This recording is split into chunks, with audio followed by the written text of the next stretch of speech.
Hi, everyone. I'm Joe Biedrzycki. Welcome to Politics in Chester. I'm sitting in this year for our political correspondent, Carl Knudsen, and he's developed all of the questions that you'll hear in these interviews. We also want to thank Joe Castricone, who's our producer, and Kat back in the control room. I'm talking today with Jim Brown. Jim, welcome. Thank you. And pleasure to be here. You are one of the candidates for Select Board this time around. Correct. Have you ever run for office in Chester? Not in Chester, any town? no. Yes, in Salem, where we lived 35 years ago before we came to Chester. I ran for the school board there. So you understand how the local political machine works. Can you back up and give us a little bit of time to just get to know you better?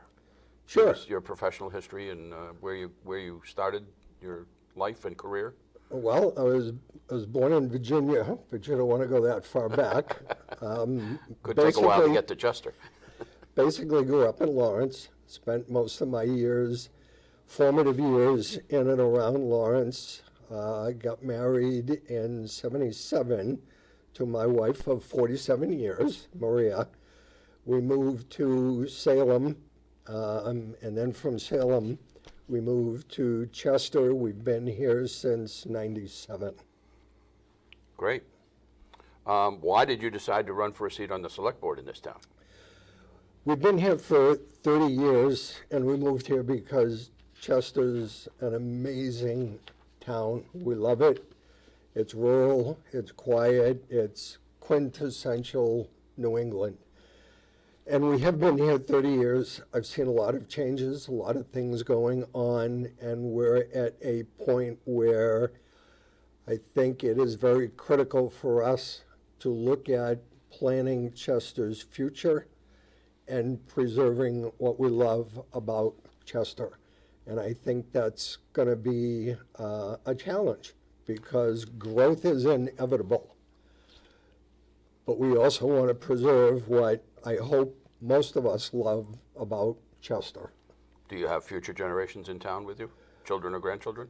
Not yet, but our oldest son has his eyes on our house. So every time he comes over, he's talking about what he's going to do different when it's his house. Brings a tape measure? Brings a tape measure. What makes you a good candidate for select board? I think my experience, I've come out of the high-tech electronics, working on high reliability products. So there was an emphasis on planning, timing, managing timelines, managing budgets, managing resources, and I think that's definitely a transferable skill.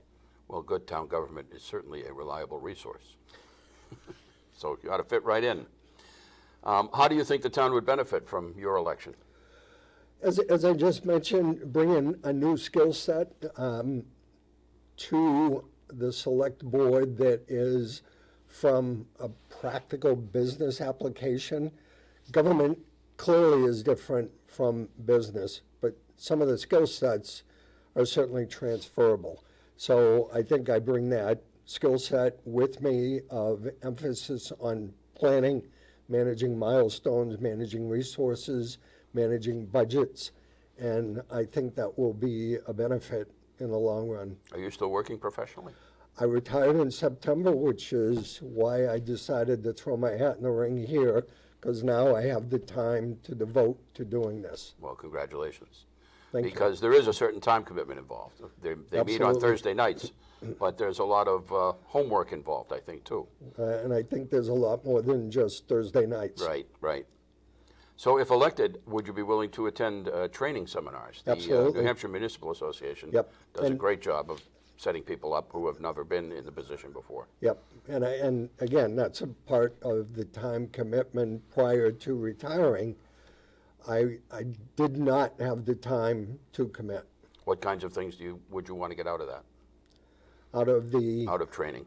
Out of the training to be able to understand how I can apply my skill set in the government. I know it's transferable, but exactly how do I go about doing that efficiently and, more importantly, effectively.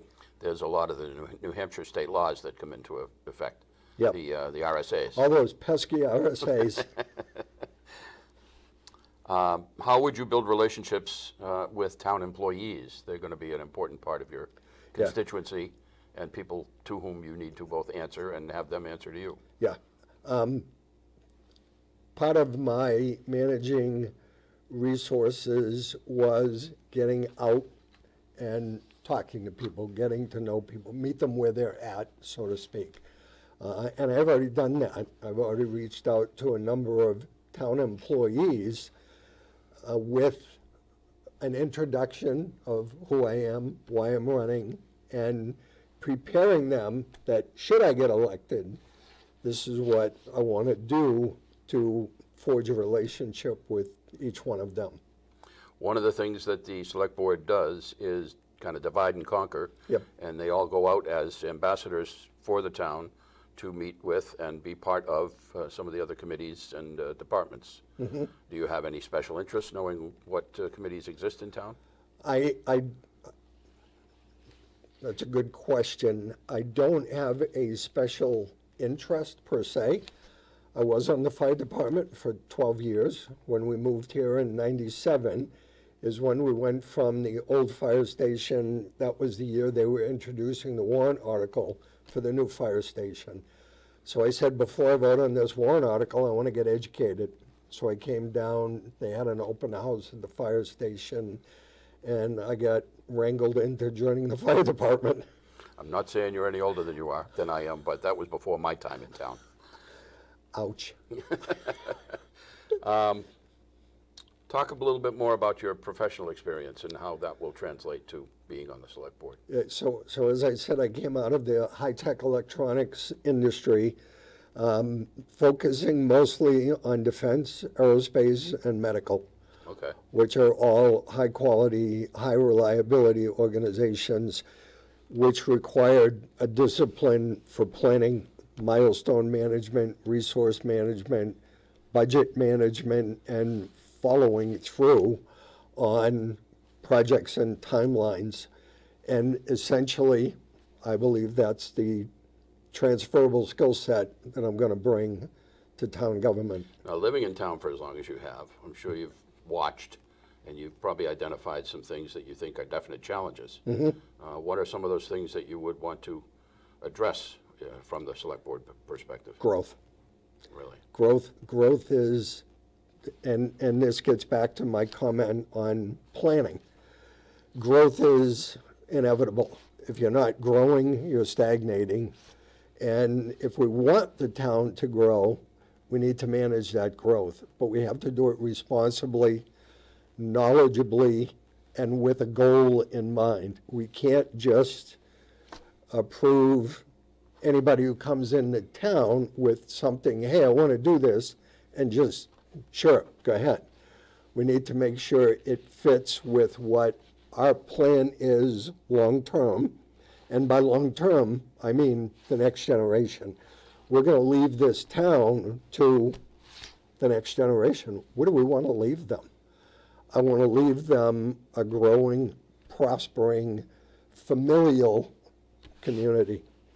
Do you have any initiatives that you've developed that you would want to advance in the position along those lines or any other lines? Yeah. As far as the growth goes, one of the other things that is no big secret, everybody's concerned about taxes, right? And taxes are inevitable. I forget, one of our forefathers said there's two things that are inevitable, and it's death and taxes. Right. Still true. It's still true, but we can control one, not the other. Right. The other's out of our control, but we can manage taxes, and I think the way to do that with growth is planning and responsible, smart planning, where we have a good mix of residential plans, and I think we need to start looking at commercial, because right now, all of these expenses are being heaped on to the backs of our taxpayers. We need to find a way to help offset that. other than the perspective of a taxpayer, are you familiar with the town's budgeting process and how it interacts with the other committees and departments? Yeah, been How here money is 30 spread years. around? So yeah, how it's spread around and managed and how the budget process works. This year, I was particularly impressed with how the whole budget process went. I sat on it, monitored, as a citizen, I monitored it and commend the Budget Committee and the Select Board for coming up what I think is a reasonable budget. It goes up, but it's based on the Consumer Price Index, so we're staying level with inflation, which is good. How do you feel about the town's CIP, the Capital Improvement Program? I think the capital improvement program, and again, this gets back to my earlier comment of planning, the capital improvement program is part of that planning. We need to identify, I believe, what we are going to be using that capital improvement program for 3, 5, 7 years from now, and start to budget within the CIP for those items so that we have no surprises. Because we have surprises, and surprises become warrant articles, and warrant articles become taxes. So I think we're not going to be able to avoid all the surprises, but I think with some planning, we can avoid a good portion of the surprises. I think a lot of people think of the Select Board as the authority in town. The truth of the matter is, they're really more the enforcers. There's a lot of New Hampshire RSAs that they have to make sure everybody else follows. There's a lot that they have to follow too. Are you familiar with that Yeah. structure? Yeah, and I think it's a good policing structure. As you've stated, the Select Board is a board. It's not an individual. Nobody on the board has veto authority. So the system is set up to be balanced. That doesn't mean it can't be abused or circumvented, but that becomes an issue of personal integrity.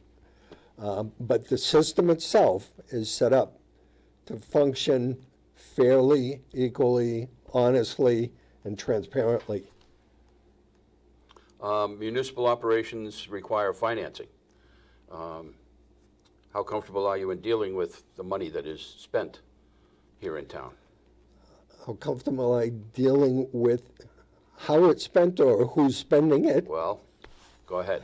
I Take it from both angles. Yeah, and I think that's a great question because that needs to be monitored closely. I think there is, and I'll say this in a politically correct way, I think there's opportunity for improvement. How does the Select Board involve the residents more in what they do? So they're not just considered the house on the hill. I think that's kind of a tricky question because the Select Board can't make people get engaged. If people want to get engaged, they have a path to do that. But primarily it's on them because we're not going to be able to go out, round people up, and say, hey, you have to come participate. There are some people that do want to be the house on the hill, and that's okay. We don't want everybody to be that house on the hill because we're a representative government. If you're not going to tell us what you're thinking, then we're not going to be able to represent you well.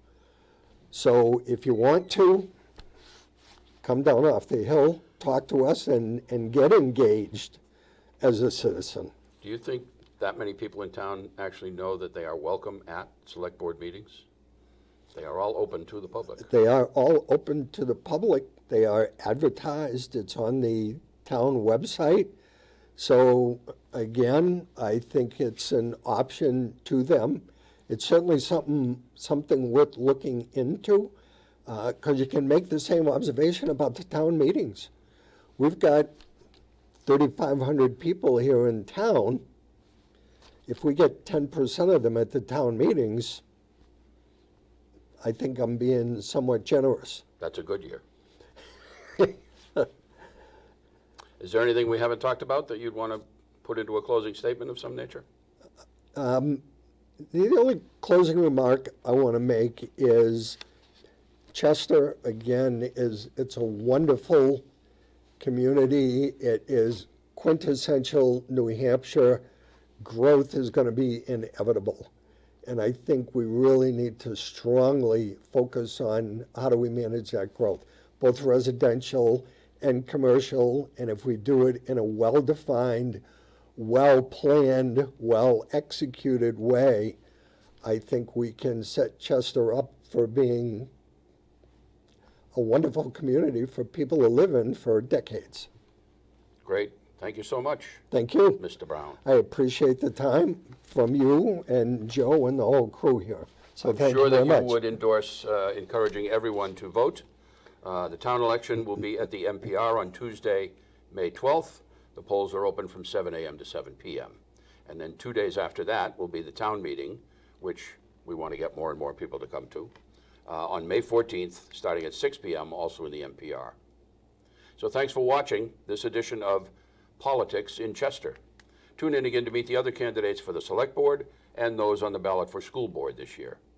These programs can be seen as scheduled on Chester Public Access Community Television, Comcast Channel 6, or anytime on demand from the PACT website, which is accessible through the town website.